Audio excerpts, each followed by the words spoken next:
तो आइए हम बात करते हैं वन नेशन वन इलेक्शन को लेके जो कमेटी पूर्व राष्ट्रपति रामनाथ कोविंद की अध्यक्षता में बनाई गई, उस कमेटी के क्या तर्क है और उस कमेटी ने ये क्यों कहा कि हमें जो है इलेक्शन जो है लोकसभा के, विधानसभा के और इवन पंचायत और नगर पालिका के भी एक साथ कराने चाहिए। 2 चरणों में उसने चुनाव कराने की बात की कि एक चरण में जो है आप लोकसभा विधानसभा का करा लें और विदिन 100 डेज जो है आप पंचायत और नगर पालिका का चुनाव करें। तो कमेटी का तर्क क्या है? देखिए, कमेटी का जो पहला तर्क है, कमेटी का कहना है कि भारत में बार बार के चुनाव से जो पॉलिसी पैरालिसिस की स्थिति आ जाती है, क्योंकि जब जितनी चरणों में चुनाव, हर वर्ष चुनाव होने से क्या होता है कि सरकार जो है नीतिगत फैसले कई बार रोकने पड़ते हैं। क्यों? क्योंकि चुनाव आचार संहिता जो है इलेक्शन कोड ऑफ कंडक्ट लागू हो जाता है। तो इलेक्शन कोड ऑफ कंडक्ट लागू होने से सरकार के सामने जो है नीतिगत फैसले रोकने की मजबूरी आ जाती है। दूसरा कि पब्लिक एक्सचेकर पे बहुत बड़ा जो है इसका भार पड़ता है। क्यों? क्योंकि बार बार के चुनाव में पूरा इलेक्शन कमीशन का सारा तंत्र बार बार इन्वॉल्व होता है, सारी तैयारी बार बार करनी पड़ती है।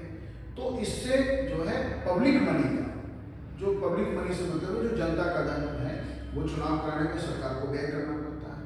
उम्मीदवारों को भी बार बार जो है के चुनाव में उम्मीदवारों को भी अधिक खर्च करना पड़ता है। क्यों? क्योंकि विधानसभा और लोकसभा के एक साथ चुनाव होंगे तो पार्टी के आधार पे हमारे देश में चुनाव होता है। तो पार्टियों के आधार पे होने वाले चुनाव में जो है होगा क्या कि पार्टियों का खर्च घट जाएगा, उम्मीदवारों का भी खर्च घट जाएगा। अब जब उम्मीदवारों और पार्टियों का खर्च कम हो जाएगा तो राजनीतिक दलों के लिए, जैसे अभी हमने देखा कि चुनावी चंदे या जो इलेक्ट्रोल बॉन्ड में जो भ्रष्टाचार का मामला है, तो राजनीतिक दलों को भी चुनाव लड़ने के लिए, क्योंकि राजनीतिक तंत्र में सहभागिता, भागीदारी रखने के लिए और चुनाव जीतने के लिए उसे पैसे का तंत्र डेवलप करना पड़ता है या बहुत सारा धन की जरूरत पड़ती है। तो पार्टियों के लिए भी जो है खर्चे कम हो जाएंगे।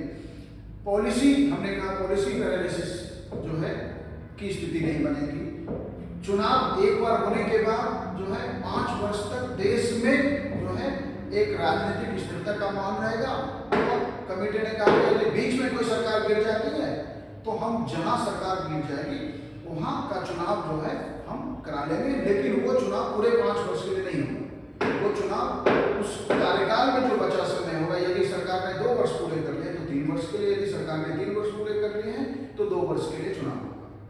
तो ये जो है इन तर्कों के आधार पे जो है ये कमेटी ने माना है कि हमें जो है देश में जनरल इलेक्शन जैसे 52 में, 57 में, 62 में और 67 में भारत में जनरल इलेक्शन हुआ, उसी तरह हमें जनरल इलेक्शन की तरफ जो है देश को फिर से बढ़ना चाहिए और इससे लोकतंत्र मजबूत होगा।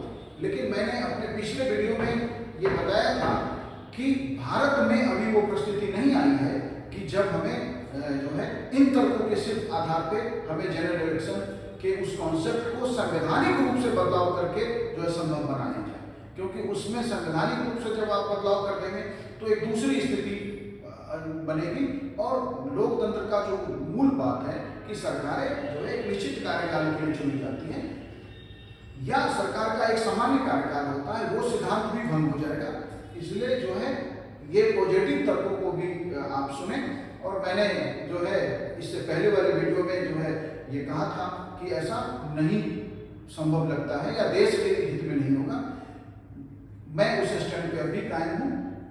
फिर भी जो कमेटी का तर्क है मैंने इस वीडियो में आपको वह भी बताया। धन्यवाद।